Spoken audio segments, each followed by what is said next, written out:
Today I'm going to show you the 3 most popular ways that we make sketchbooks in my art classes.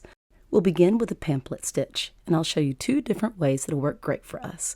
Then we'll go to the running stitch, and I'll show you how to make a bookmark if you like. Here are the supplies that you'll need. I like to use cardstock for the covers. It's nice and thick, but construction paper works well too, or any other thicker paper that you'd like. I have found that watercolor paper breaks, so I usually don't use that. You'll also need some paper for the pages. Sometimes I just use normal copy paper, and sometimes we cut drawing paper. If you're going for simplicity, paper that is the same size as your covers works great. As far as thread goes, really anything could work. This is bookbinding thread, and usually this is what I use in class, but I've also used yarn and embroidery floss, normal thread if it's strong and you can double or triple it up, thin ribbons, and in a pinch, dental floss works great. You really have a lot of thread options to choose from, and you can mix and match if you like. Beeswax is optional, but if you're using bookbinding thread or normal thread or embroidery floss, if you wax the thread, it makes it extra grippy and makes it easier to work with. Also, I've found that most people enjoy a longer needle with a bigger eye, but you can also use plastic needles if you like. And in a pinch, masking tape. If you use masking tape, you're going to have a bigger hole in your book, but you can take the tape and wrap it around your thread.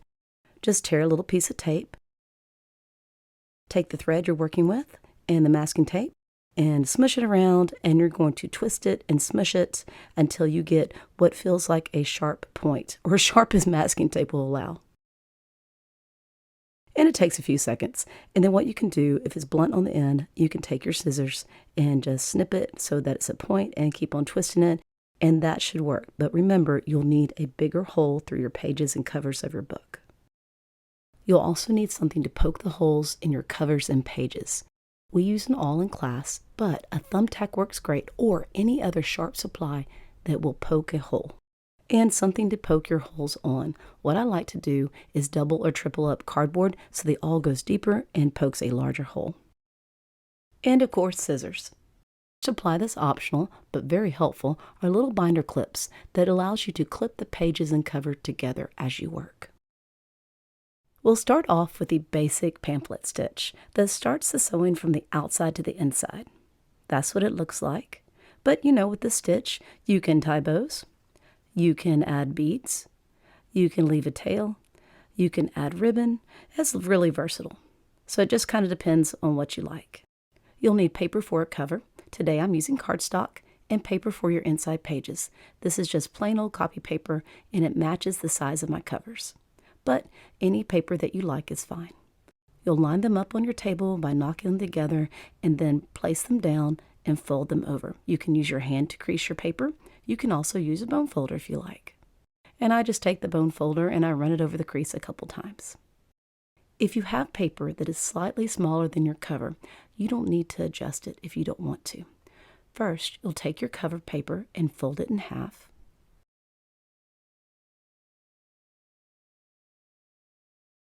Then you'll take your paper and tap them together so they line up. Place them down and fold them in half as well. You can use your hand to crease it. You also can use a bone folder if you like. And then place them together. Next, take your cardboard or other safe surface and place it down on your table. Today I'm using 3 layers of cardboard because I want the awl to go further in to have larger holes. Then what you'll do is you'll line up your paper and your book cover together. Once I have my paper and my book cover lined up, I take my fingers and put it in the creases of the fold and then place the book cover and paper straight down on the cardboard. Take your awl and punch a hole directly in the middle on the crease.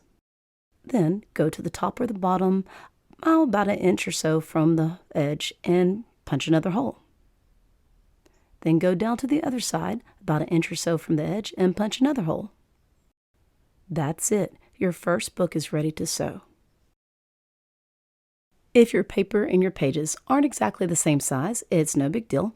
Just knock them on the table so that they line up, and then open them up so that the inside of the book faces the ceiling. Line up the pages in the cover so that there's about an equal space at the top and the bottom, and make sure that the crease in the pages is lined with the crease in the cover. Then take your binder clips and clip them together. So you're going to clip the top of your book, the pages and the cover together, and you're going to clip the bottom of the book, the pages and the cover together. It will place a little crease on the pages, so just a heads up. If the crease bothers you and you don't want to use the clips, you'll need to hold the pages and the cover together. Next, take your awl and punch a hole in the middle. Once again, you can measure if you like, but we just kind of eyeball it and it works out great. And then go towards the top about an inch down. Make sure to punch your hole at least ½ an inch into your pages. And then this book is ready. And what I like to do with this one is just keep the binder clips on it. The first style of pamphlet stitch we're sewing is the one you go from the outside to the inside.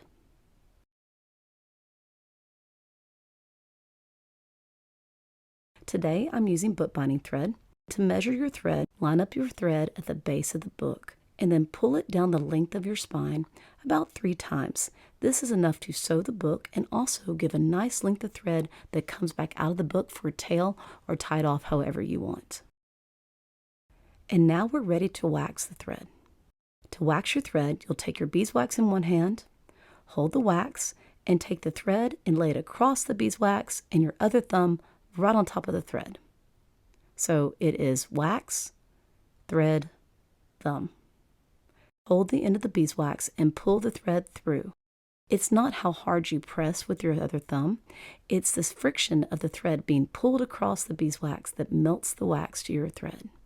And I like to do this 3 or 4 times. It appears like I'm doing this more, but what I'm actually doing is switching hands so that I can wax the full length of the thread. Choose the needle you would like to use. And if your thread has gone fluffy at the very end, what you can do is cut it at an angle, and that should help it go through your needle. You can pinch it again. If your thread is waxed, it'll make it go back together, and then thread your needle. If you're having a hard time threading your needle, you can always take a little bit more wax and re-wax the end of your thread. Clip it off if you need to, and then thread your needle. Do not tie a knot at the top of your thread by the needle. You'll want to keep that knot free. However, you will tie a knot at the end of your thread. What I like to do is hold the thread in one hand, and then I take my other hand and wrap the thread around my finger so that it makes a little loop. Pull the loop off your finger, and then you'll take the end of that thread and go through the loop. And then pull it, like that. And that'll give you a knot on the end of your thread. If your thread is very fine, you can also double the knot up. It's time to sew our book. Take your book and turn it over so that the covers are facing you. Then, to start, you'll take your needle and go through the middle hole. Pull until you get to the knot, or if you haven't knotted your thread, which is completely okay too, until you have a nice length of thread hanging out the back. We will need that thread for later, so just leave it as it is. Next, you can go to either of the holes on the end of the book. I'm going to the one that's closest to my hand holding the needle. Go through the hole and pull the thread. Make sure the thread on the outside of the book stays out. That's what it looks like on the inside of the book, and that's what it looks like on the outside. Now your needle is on the outside of your book. Take your needle and go to the opposite side of your book and go through the hole on the end. Go to the inside of the book and pull out the slack. That's what it looks like on the outside of the book, and that's what it looks like on the inside. There's only really one place left to go. So now we're going to go through the hole in the middle of your book. Don't worry if there's some extra slack in your thread, we can always tighten it up. Try not to catch the thread as you go through the hole. If you accidentally miss and you kind of go through the covers too a little bit, it's okay. As long as it's close together, we can still tie it off. It's no big deal. You'll have one long thread that runs down the spine of your book and 2 shorter threads. What you'll need to do is make sure that one of those threads is on the other side of that long thread, because that's how we'll tie off the book. It's very easy if you just take the thread that has the needle attached to it, run the needle under that long thread so that the long thread is between the 2 tails. You can tie off your book however you like. How I tie off these books is place the left thread over the right hand side, take the left thread and go through the hole, and then pull it. And then I take the right thread and go over the left thread, go back through the hole, and then pull it. It's best not to cut the thread directly at the knot. What I would do is go down about an inch or so and then cut the thread. This keeps the knot from wanting to come undone. There you go. That is pamphlet stitch style number 1.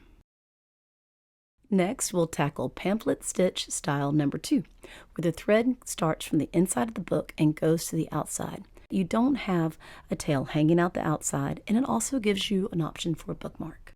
We'll take our other book that we prepared, and it doesn't matter if your paper is exactly the same size of your book cover or if it's a little smaller like I have here. It works both ways. Take your thread and place it on the end of your book. Pull the thread down the length of the spine about 3 times.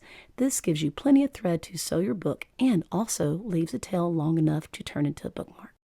Then take your beeswax, hold the wax in your hand, place a thread over the top, then place your thumb down, and then pull the thread between the wax and your thumb about 3 or 4 times.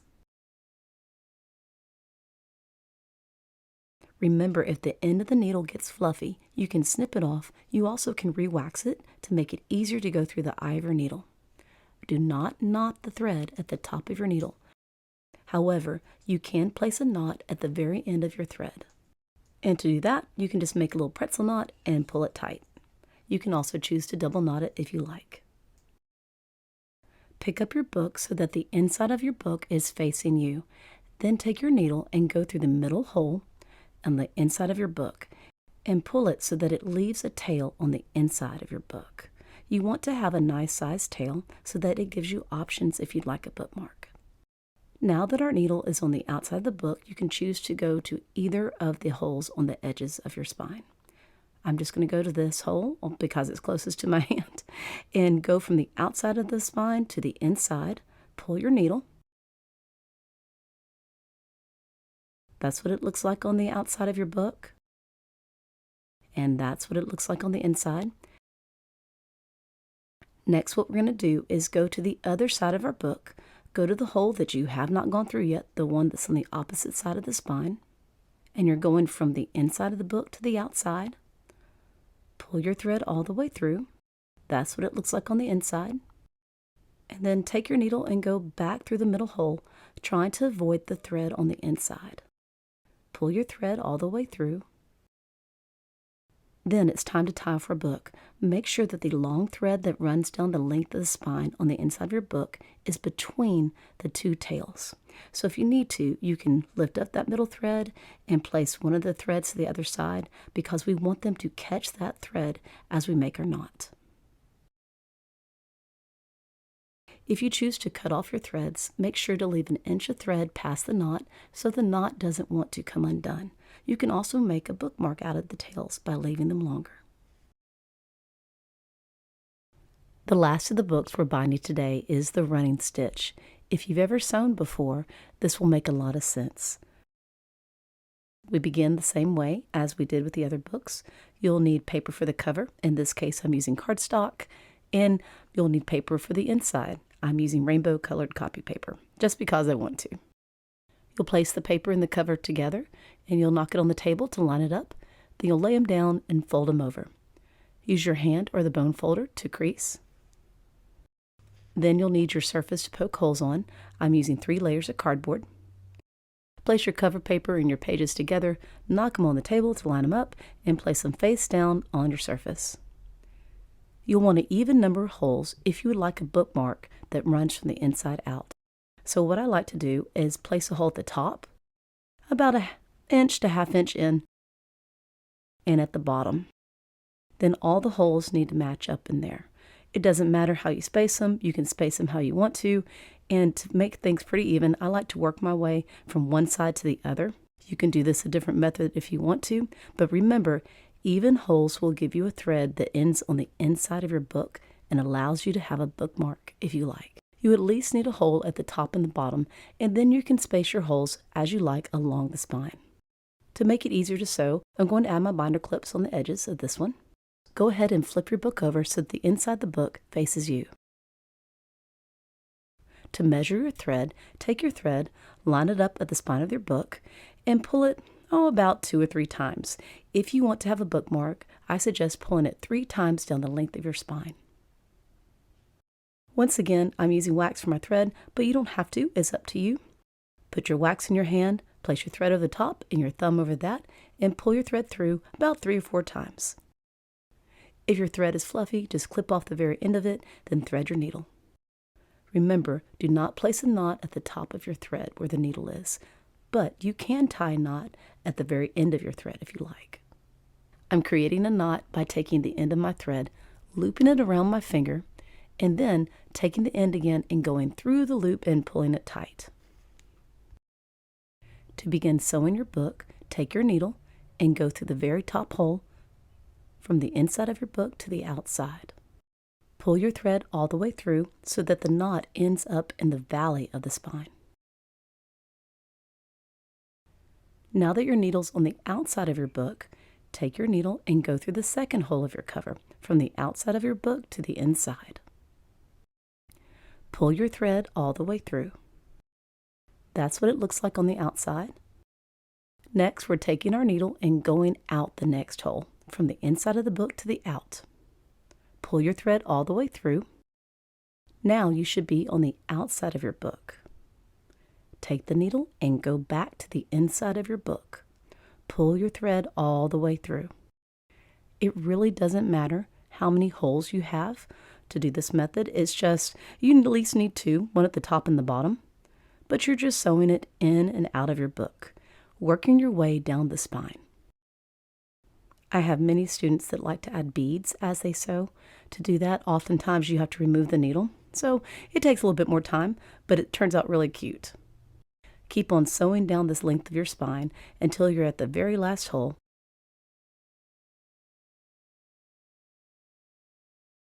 Then go back into the inside of the book, and that's what it looks like. Now it's time to tie another knot. You can tie a knot on the thread itself or tie a knot on the thread above it that goes out of the hole. I prefer to tie a knot on the thread itself. To do that is very easy. You take the thread coming out of the book and you create a little loop. Then take the end of the thread, wrap it around, and go back through the hole that the loop created. And pull it through. The only thing is, we want the knot to scoot up tight next to the inside of the book, so take your finger and put it where the 2 threads overlap. And so what happens, the knot wants to scoot up really close to the inside of the spine of the book. Keep your finger there and kind of scooch the knot till it snugs up really tight. And just for extra security, you can do this again. Create another loop, then take the end of the thread and wrap it around and go back through the loop and begin to pull it. As it begins to create a knot, place it where the 2 threads overlap, place it right on top of them in the valley of the spine, and as you pull, the knot should scooch up into the middle of the book. Then you can remove the clips if you're using them. But all you got to do is flip your book over and voila, you have a bookmark. If you want to add beads, an easy way to figure out where the beads should begin, where it hangs out the edge of your book, that's where the beads could start and they won't be on the inside of your pages. What I like to do here is make a knot so the beads don't travel up the bookmark. If you want to add more knots and you create them so that they're larger than the holes of the beads, you can space your beads out as you go. So I'm just adding beads and then I'm going to create some knots and I'm going to work my way down the length of the bookmark. When you get to the very end of the bookmark, what you need to do is add a couple more knots. That way your beads don't want to slide off the end of the bookmark if one knot should come undone. It's nice to have a couple. And that's it. There you go. That's the running stitch with a bookmark and added beads. Thank you for joining me today. And if you like these simple pamphlet and running stitch books, you might want to check out the basic Coptic stitch that I begin with when I teach my students how to bind an open spine book. The tips that I give have helped many of them, and you'll probably find it useful too.